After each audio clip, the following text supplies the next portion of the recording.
Hi guys, welcome to C S preparation. आज मैं इस वीडियो में आपको कराने वाली हूँ आरसीएम के कुछ मोस्ट इम्पॉर्टेंट सर्विसेज। इस वीडियो में मैंने 10 सर्विसेज कवर करी हैं जो एग्जाम्स में बार बार रिपीट होती हैं और एग्जाम पॉइंट ऑफ व्यू से बहुत ज़्यादा इंपॉर्टेंट है। इनके अलावा अगर मैं बात करूँ आरसीएम की और भी बहुत सारी सर्विसेज हैं, बट इस वीडियो में मैंने सिर्फ 10 सर्विसेज से कवर की हैं जो कि मोस्ट इंपॉर्टेंट है। सो स्टार्ट करते हैं। फर्स्ट वन जो हमारी होती है स्पॉन्सरशिप सर्विसेज।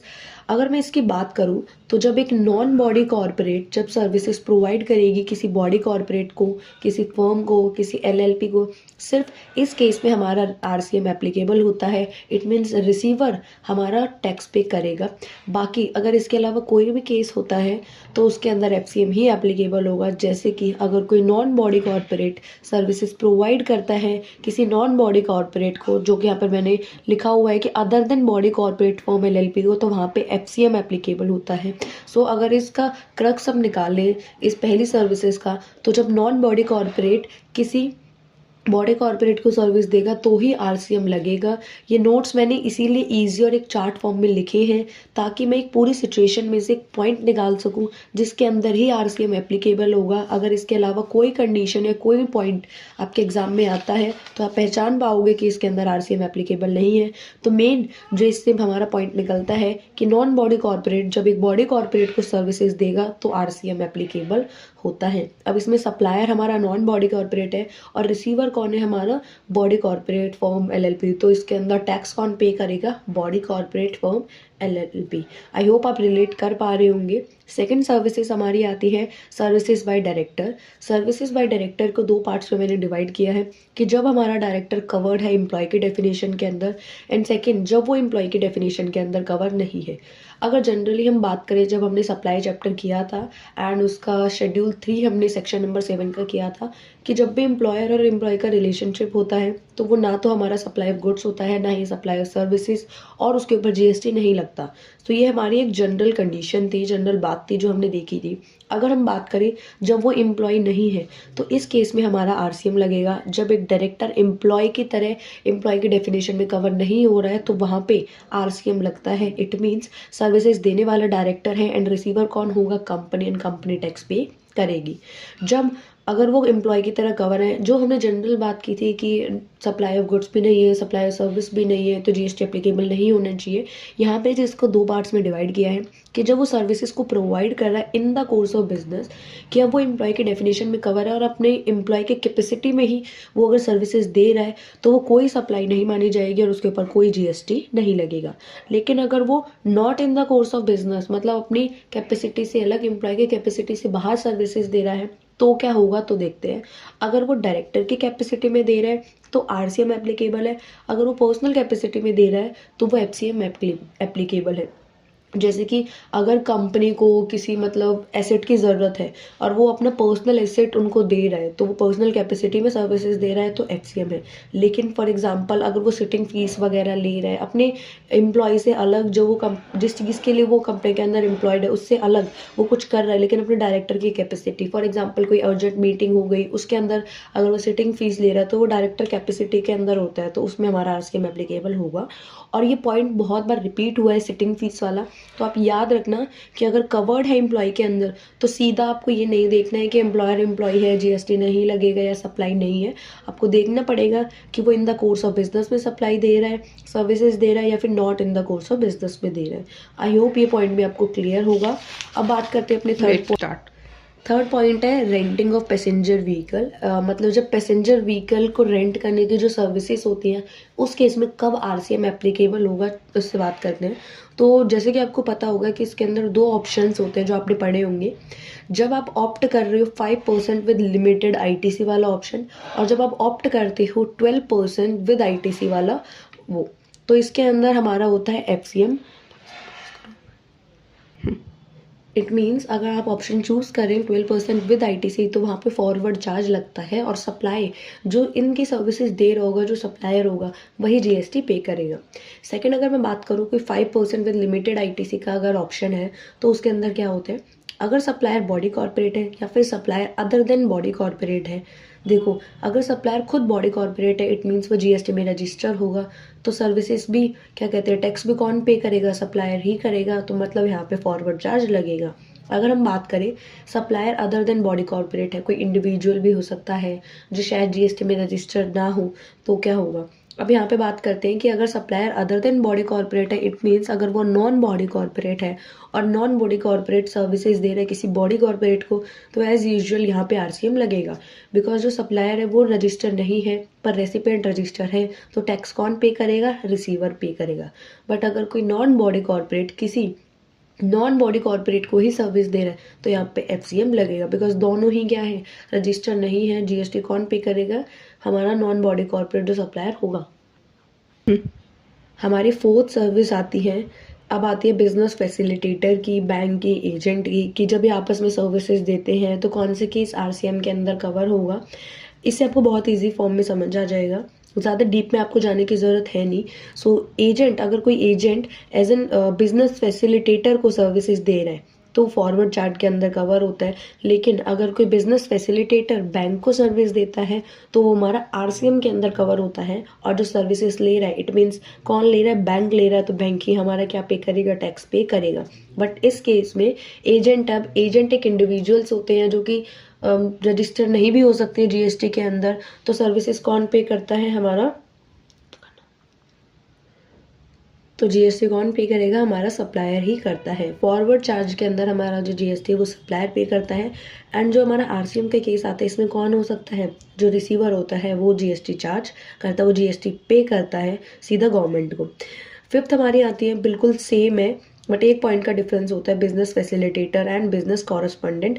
तो जब भी आप एग्जाम में ऐसा क्वेश्चन आए तो प्लीज़ उसमें ध्यान रखिएगा कि वहाँ पे बिजनेस फैसिलिटेटर लिखा है, बिजनेस कॉरेस्पॉन्डेंट, बिकॉज उसमें बहुत ज़्यादा कन्फ्यूजन होती है।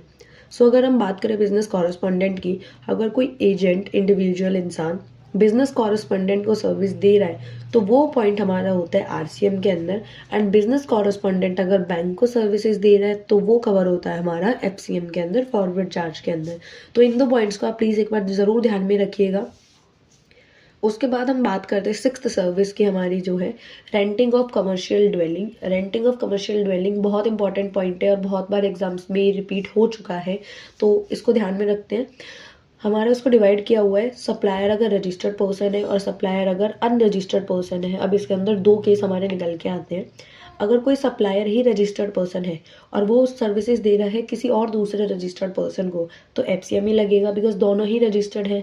तो सर्विसेज में जो टैक्स को कौन पे करेगा, हमारा सप्लायर करेगा।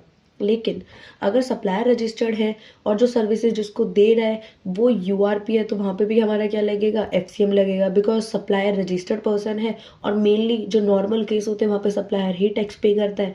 तो अगर इसका रजिस्टर्ड होना इंपॉर्टेंट अगर ये है तो टैक्स कौन पे करेगा, सप्लायर ही करेगा। अब हमारी बात आ जाती है जब सप्लायर हमारा अनरजिस्टर्ड पर्सन है। अब यहाँ पर हमारी आरसीएम की केस की बात हो जाती है, बिकॉज जब सप्लायर अनरजिस्टर्ड होता है तो हमें स्टेटस किसका देखना होता है, जो रिसीवर होता है उसका। अब अगर कोई अनरजिस्टर्ड पर्सन रजिस्टर्ड पर्सन को सर्विसेज दे रहा है तो टैक्स किसको पे करना चाहिए, रजिस्टर्ड पर्सन को। इट मीन्स जो रिसीवर होगा वो पे करेगा। सो यहाँ पे हमारा एप्लीकेबल क्या हो जाएगा, आरसीएम। लेकिन अगर कोई अनरजिस्टर्ड पर्सन ही अनरजिस्टर्ड पर्सन को सर्विसेज दे रहा है तो जीएसटी होगी। जैसे कोई इंडिविजुअल्स होते हैं जो जीएसटी में रजिस्टर्ड नहीं हो सकते हैं, नॉर्मल मिडिल क्लास पर्सनस हो सकते हैं, उन्होंने अपना कोई कमर्शियल ड्वेलिंग किसी को मतलब रेंट पे दिया है, कोई फैमिली पर्सन हो गया, कोई फ्रेंड्स हो गया, दोनों ही अनरजिस्टर्ड हैं, तो वहाँ पे कोई जीएसटी की बात हमारी नहीं होएगी। सो इसका क्रक्स क्या निकल के आ रहा है हमारा, कि कोई जब unregistered person, unregistered supplier registered person को सर्विसेज देगा तो वहाँ पे आरसीएम की बात होगी और बाकी केस में नहीं होंगी। सेवंथ जो है हमारी वो है services provided by arbitral tribunal. ये ऐसी सर्विसेज है जो अब मैं 3 सर्विसेज आपको करवाने वाली हूँ। ये खासकर ये 7th एंड 8th वाली ये बहुत ज़्यादा इंपॉर्टेंट है, बार बार ये भी एग्जाम्स में रिपीट होती है एंड बहुत ज़्यादा कन्फ्यूजन होती है बच्चों को इससे रिलेटेड। सो इसका भी मैंने ईजी सा चार्ट बनाया हुआ है, आपको इससे बहुत अच्छे से क्लियर हो जाएगा। सो स्टार्ट करते हैं कि जब भी कोई आर्बिट्रल ट्रिब्यूनल सर्विसेज प्रोवाइड करता है तो उसको 2 कैटेगरीज में डिवाइड किया गया है।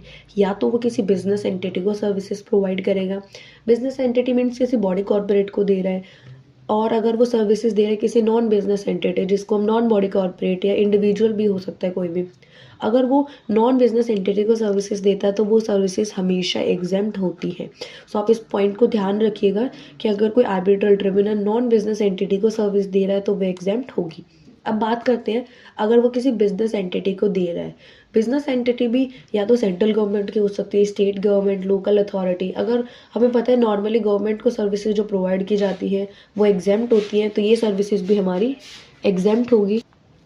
और अगर वो business entity other than government है तो उसके अंदर हमें दो चीज़ें चेक करनी होती है। मेन चीज़ हमारी जो चेक करनी होती है वो है टर्नओवर।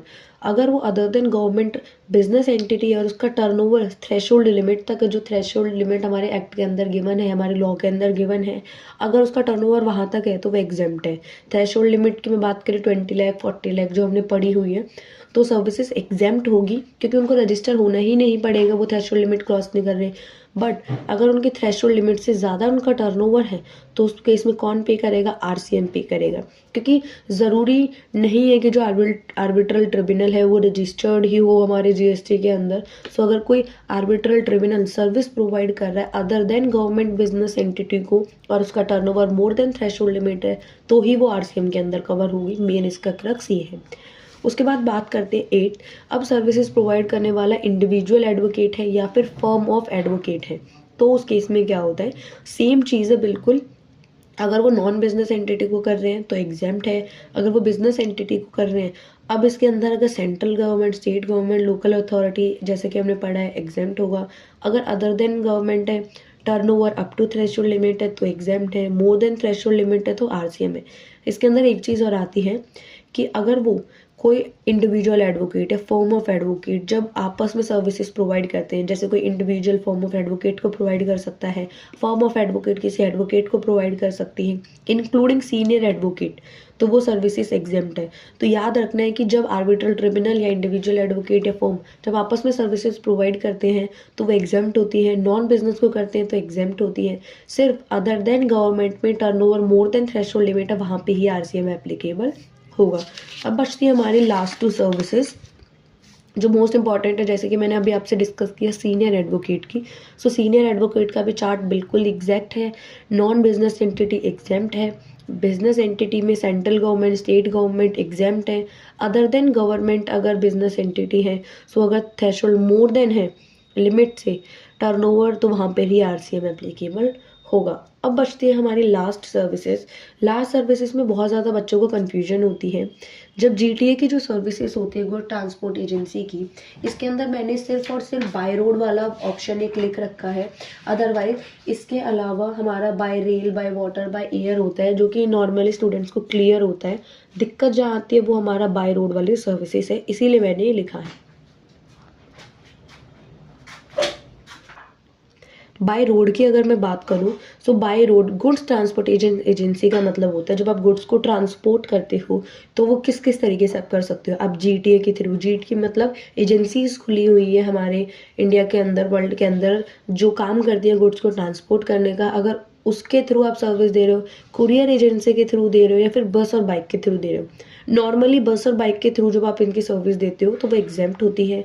कुरियर के थ्रू देते हो तो एफसीएम लग जाता है, फॉरवर्ड चार्ज लग जाता है, क्योंकि कुरियर एजेंसीज मेनली बड़ी बड़ी एजेंसीज होती हैं जो रजिस्टर होती है, टर्नओवर भी मोर देन थ्रेशोल्ड लिमिट होता है, तो चार्ज कौन पे करता है? यही पे करते हैं, एफसीएम। तो अगर जीटीए की बात करूं, थ्रू जीटीए अगर सर्विस दे रही है, दो तरीके के गुड्स आप ट्रांसपोर्ट कर सकते हैं। अगर आप स्पेसिफाइड गुड्स को ट्रांसफ़र कर रहे हैं तो वो सर्विसेज हमारी क्या हो जाएंगी? एग्जेम्प्ट होंगी। स्पेसिफाइड गुड्स में हमारा agricultural produce, organic manure, milk, salt, food grains, defence, military, जो गवर्नमेंट ने हमें स्पेसिफाई कर रखे हैं उन गुड्स की अगर आप सर्विसेज दे रहे हो तो वो एग्जेम्प्ट है। अगर आप नॉन स्पेसिफाइड गुड्स के ट्रांसपोर्टेशन कर रहे हो तो उसके अंदर दो ऑप्शन है, 12% option with ITC.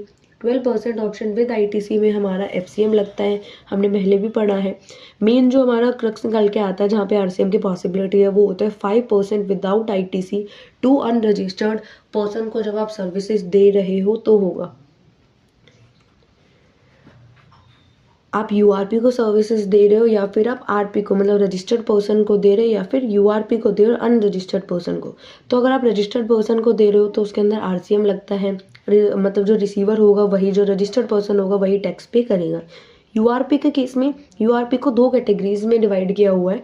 Specified URP जिसके अंदर ये तीन चीज़ें आती हैं, जो फैक्ट्रीज रजिस्टर्ड फैक्ट्रीज है के अंदर, सोसाइटी हो गई, कोऑपरेटिव सोसाइटी होगी, स्पेसिफाइड यूआरपी है। अब ये जो है इनका टर्नओवर बहुत ज़्यादा होता है, तो जो सर्विसेज पे जो टैक्स पे करेगा वो कौन करेगा? स्पेसिफाइड यूआरपी ही करेगा।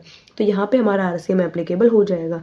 लेकिन other than specified URP, it means individual इंसान जो जीएसटी के अंदर रजिस्टर्ड भी नहीं है, वहाँ पे हमारा जो क्या हो जाएगा, ये सर्विसेज एग्जेम्प्ट हो जाएंगी। सो बाय रोड का ये चार्ट आप ध्यान से एक बार पढ़िएगा। बाकी ये नोट्स है, डिस्क्रिप्शन में मैं इनका लिंक डाल दूंगी, वहाँ से आप डाउनलोड करिए। और नेक्स्ट वीडियो आपको किस टॉपिक पे चाहिए please comment in the section. और वीडियो पसंद आई हो तो please save it and share with your CS friends.